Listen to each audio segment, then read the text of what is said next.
Alright, well, y'all missed that part. I got up and, my leg was in a sling. And I tripped and I totally busted my ass. So.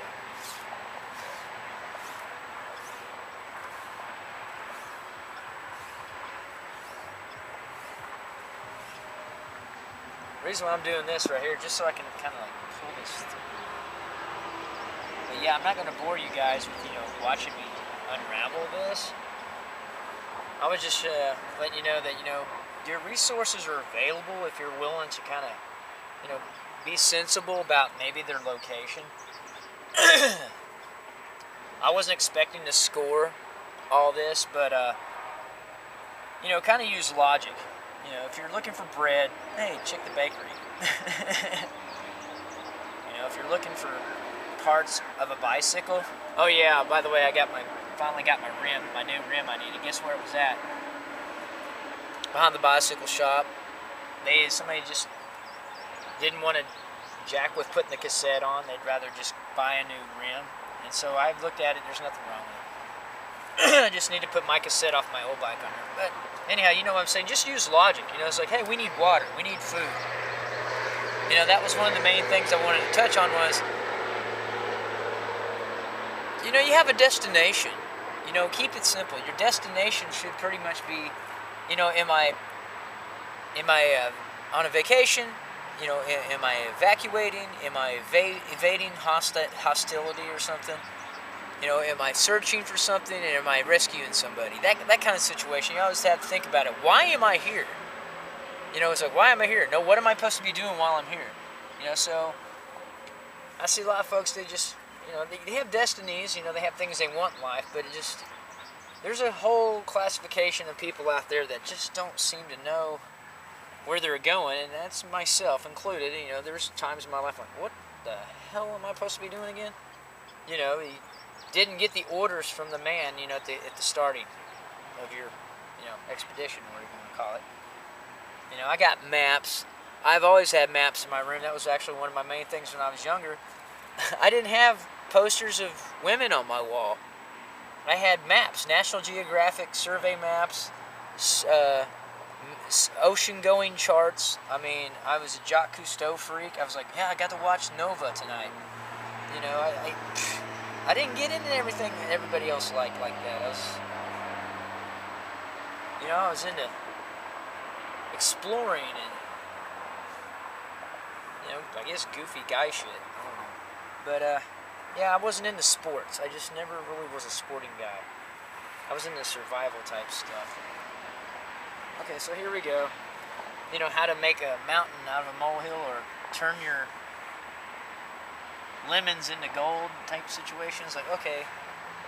Alright, here we go. Yes. See, this wouldn't have been too bad if they would just... They're not doing anything anyway. They're all sitting around eating cheeseburgers, using their credit card. And I'm sitting there going, you're not doing anything anyway. Why not do something with your hands? Like, unravel this mess,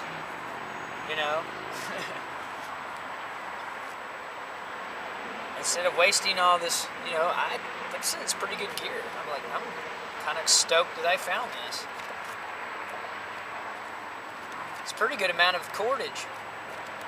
This cordage is always a necessity. It's like, okay, well, I'll just take it, unravel it, break it down into distributable amounts, and like I said, I just was looking for some extra cordage so I didn't have to break down my camo. I got khaki green 550 cord that I like, and I didn't want to break the hank down because it was exactly the amount I always need for certain things. So I was just looking for some cordage and shit. There you go. I found it. So like I said, just use your, use sensible, ideology about this. It's like, okay, I need cordage. Is this going to be behind a tool store? Is this going to be behind a depot store? Is this going to be behind the actual factory that makes it? Some of us live near the factory that makes this stuff. Except for the backpack, the salt packs I get. I think that's made in Florida or Dominican Republic or something. The shoes I get are made in England. Or, So, yeah, you might not live near that, But once it gets here, it just seems like I think they're wasteful for throwing it away, and I think they do the public a large disrespect because this stuff has already been paid for.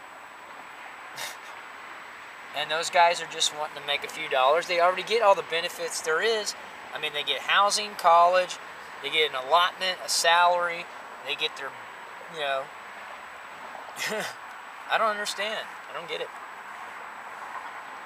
Most of the guys in my family, they just worked. I mean, they didn't do all that. They weren't in it for the benefits.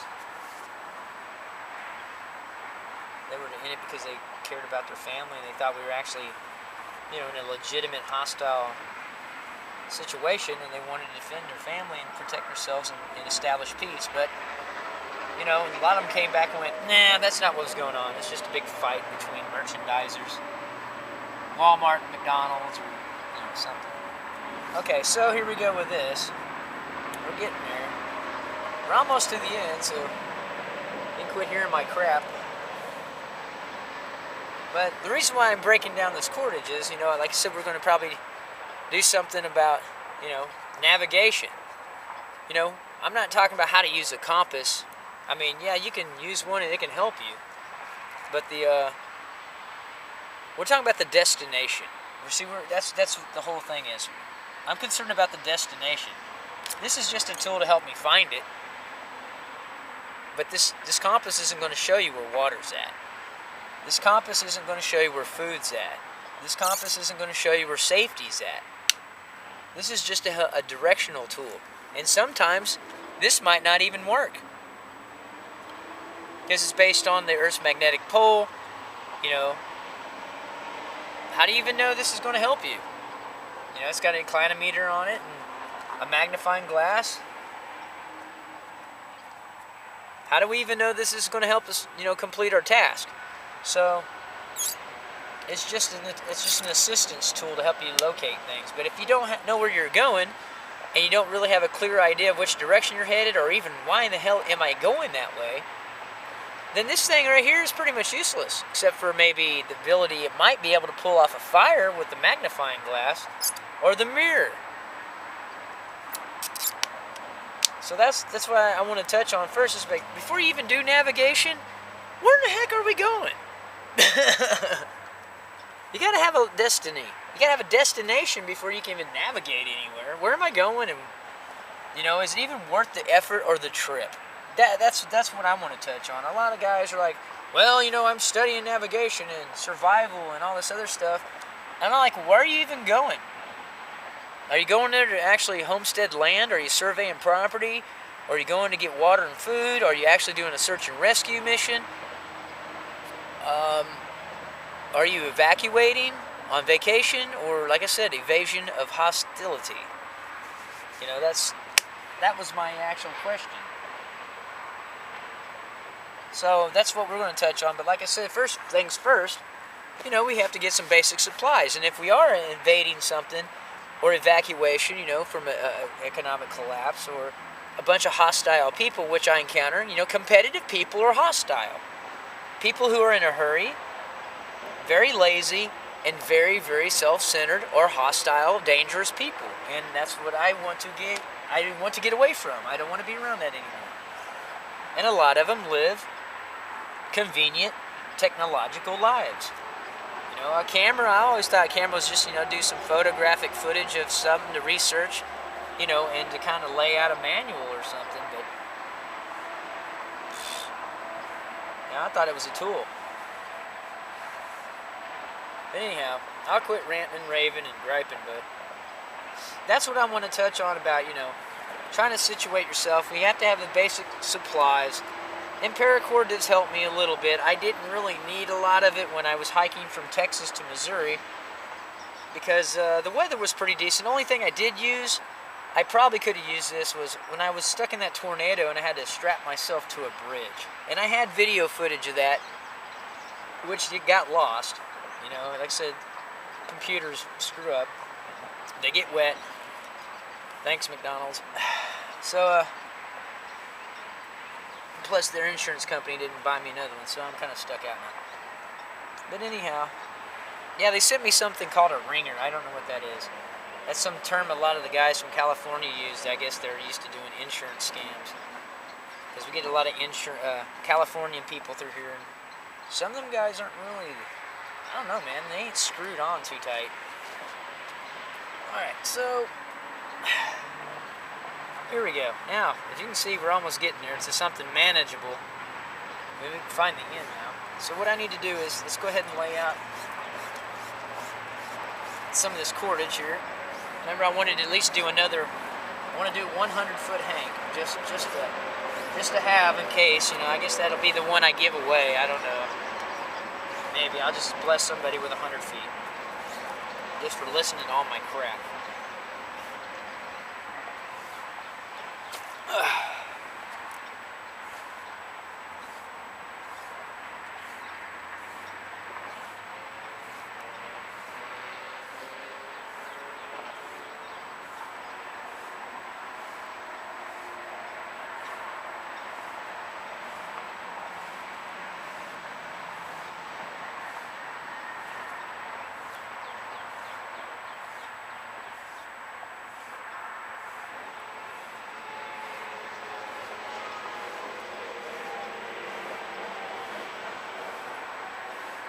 Okay.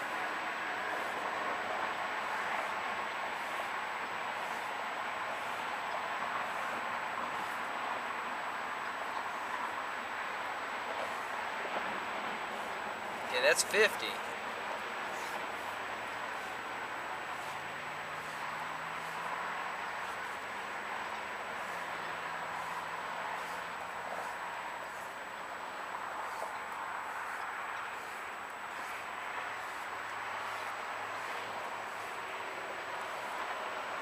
There's 70.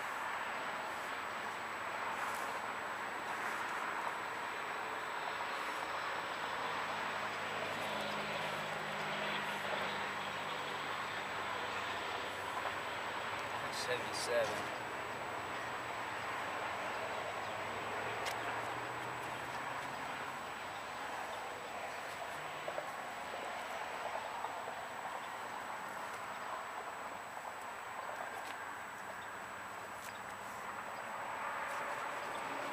Yeah, here we go, this crap again.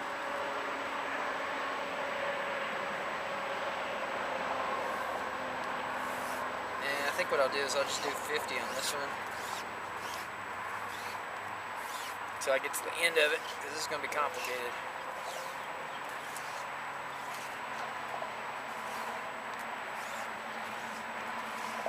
Yeah, but anyhow. Yeah, I know. About as smart as a box of rocks. Okay, let's try this again.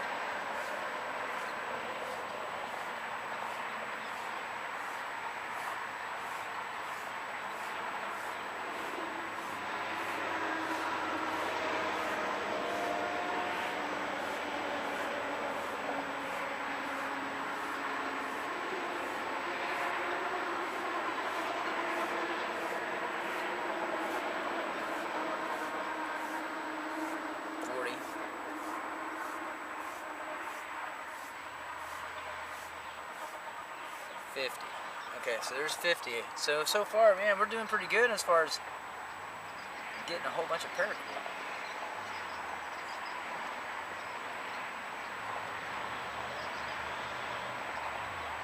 Yeah, I know, my scissors are broke.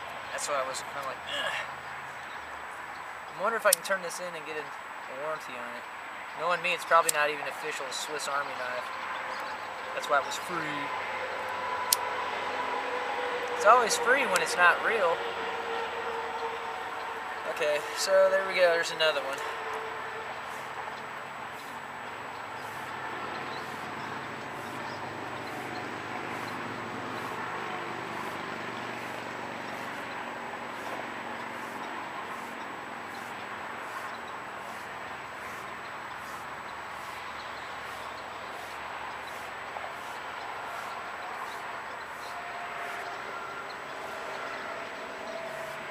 Time.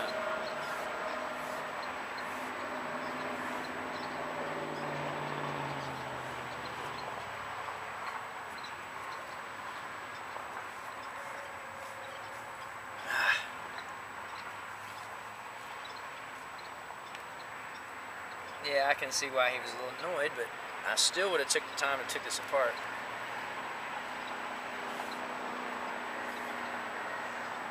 There we go. That gives us another 50, and then I should be able to break it down now that we're close enough to... There we go. So now we got another one. And so this gives us close enough. Now we can break the spool down. Yeah, I got a pretty good amount of cordage out of that. Pretty impressed. Okay, so we'll just finish taking this apart.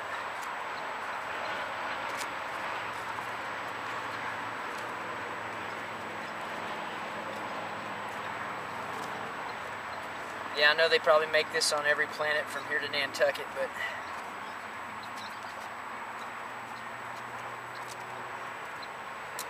You know, if you have to go and actually make this, or purchase this, you know, that's, you know, a good $20 and wasting your time.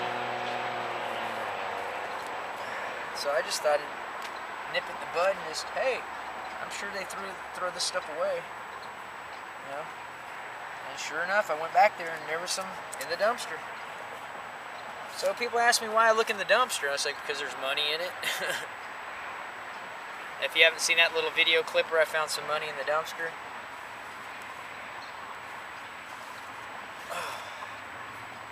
I just thought that was ironic. It's like, oh yeah, it's because there's money in it. And that's kind of a dangerous situation in itself, even though it's probably a needed service, because, you know, people get thrown in the dumpster. That happened to me when I was like 25. I got beat up and robbed and thrown in a dumpster. And this homeless guy found me, so, you know, I kind of do the same thing sometimes when I'm like, hey, you know, I wonder how many people they actually throw away in the trash. When they get done beating them up and robbing them and eyeballing them and disrespecting their skin color or whatever excuse they got to, you know, treat them bad. Because, you know, they just want to be... Most of the time it's just greedy, rich people, you know, that got a, you know, gun or something. Seems like to me. Alright, so we're getting there. Yeah, so we did good, man. We got a lot of cordage. You know, some high-quality military-grade cordage. It might not be useful for everything I need, because, like I said, I like to do sewing or stitching, upholstery, basically. And, I don't think this can come in handy for that quite yet. I mean, it could come in handy for, like, cinching stuff together, but... Yeah, see, we got quite a bit of cordage. See? So...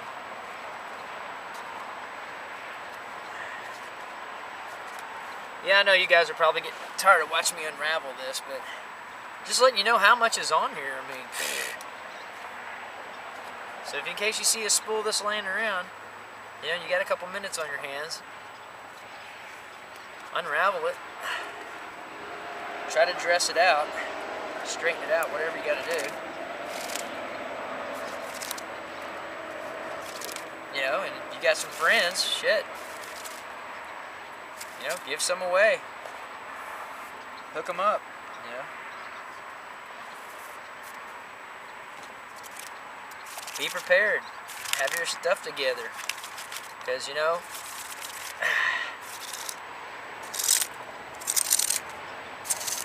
there we go. Oh, okay, there's where the end was. See, that's where the problem was. So there's what the spool looks like. Not really anything I can use. So, yeah. So far we got 1, 2, 3, 4, 5, 6, 7. That's 350 foot. This is probably maybe a 500 foot roll. That's probably what it is, a 500 foot or a 1,000 foot roll, something like that. I don't know what average sizes these spools come in. But as you can see, I still got a big pile of it back here.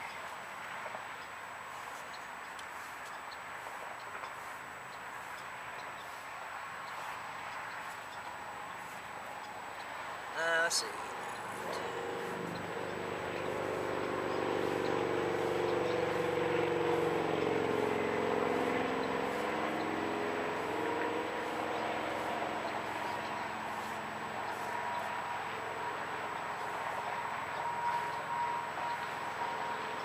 It's 30.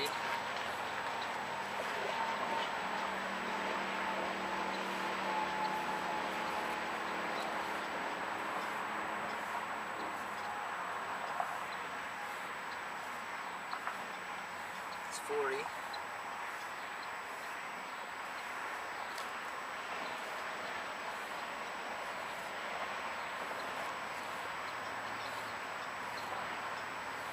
That's 50. Okay, there's a 50 foot right there. So there's another 50 foot piece of paracord. I gave it a little extra just in case I screwed up something, which is pretty normal.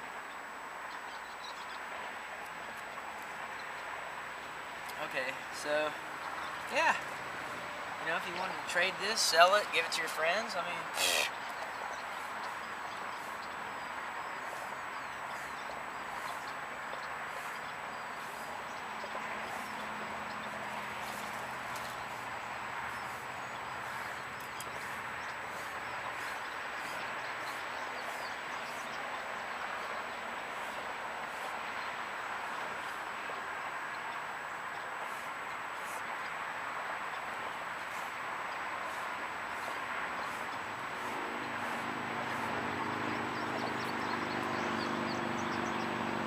I don't know how much that was, I lost count. Probably because it's all trying to do that. I think that's the way they spooled it up, it's all crooked.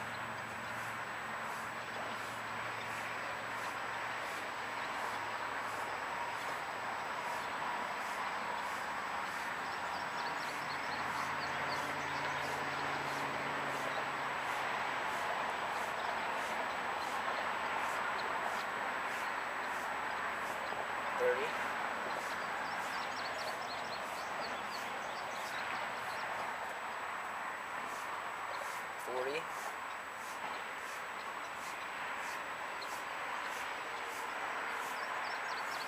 $50.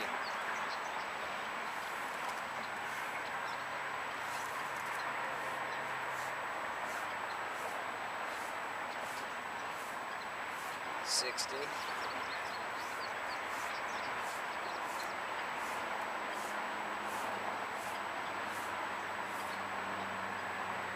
$70.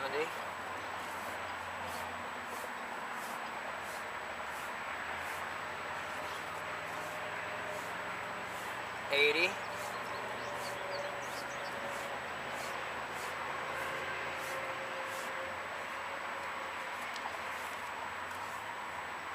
$90. Well, it looks like I ended up with 100 foot at the end. Exactly right.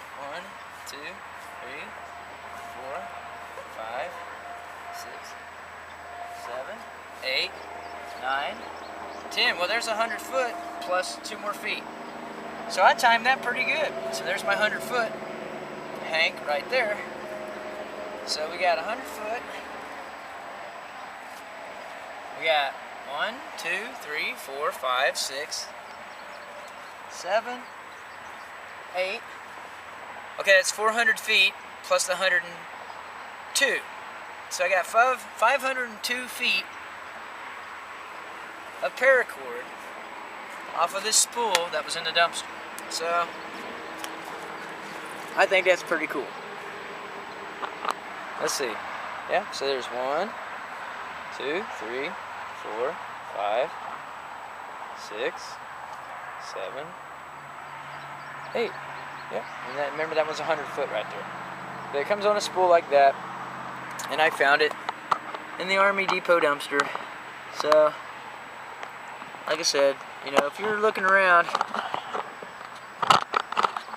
people do throw away some valuable stuff. There we go. Alright. Anyhow, so there's 100. So that's 100, 200, 300, 400. Oh, okay, 502 feet. Yeah, that's what we got. 502 feet of paracord. And I'd already had to go and, well, I'd bought some previously, and it was on sale at Tractor Supply. No, not Tractor Supply. It was Olson's Farm and Feed Store. I think it was like $8, $7.99 or something. and I think that's a 100-foot hank. So, yeah, anyhow. But all I wanted to do was take care of my navigation situation there. So I guess we'll do that next. But I was just letting you know, this is one of the resources, the places I can get paracord from. You know, so I just wanted a little extra paracord. I didn't want to ruin my hank, and then I end up with 502 feet. Just by using my brain. It's like, okay, well, where did they have paracord at? So I hit, like I said, Army Depot, places, Army surplus stores. I always look in their dumpster. Or find where they actually do their logistics at. Because they go through their stuff when they get it bulk and then they throw it in the trash. And I'll do some video footage on that here this evening when we go and look at the dumpster again. Because there's some other guys that pick it too, but I don't think they've really been looking. Because I've gotten some winter gear. And like I said, I got some molly packs. I got some the Marine Corps assault packs. What else did I get? Yeah, I got a couple of decent United States Army duffel bags. Oh, I got a couple sleep systems with the bivy bag and stuff, which need work. They rip them up, so I mean, the ones I got weren't that bad. I could sew them up. No big deal, but you know, when you're freezing your butt off, it is a big deal. So I just made sure that in case I got stranded up here this year in Missouri, like I did last year, thanks to the local Columbia Police Department, that I wouldn't freeze to death this time. And I wanted to make sure I was properly geared and prepared. So that's what we're doing. We're going to gear up so we can get out. Anyhow, there you go.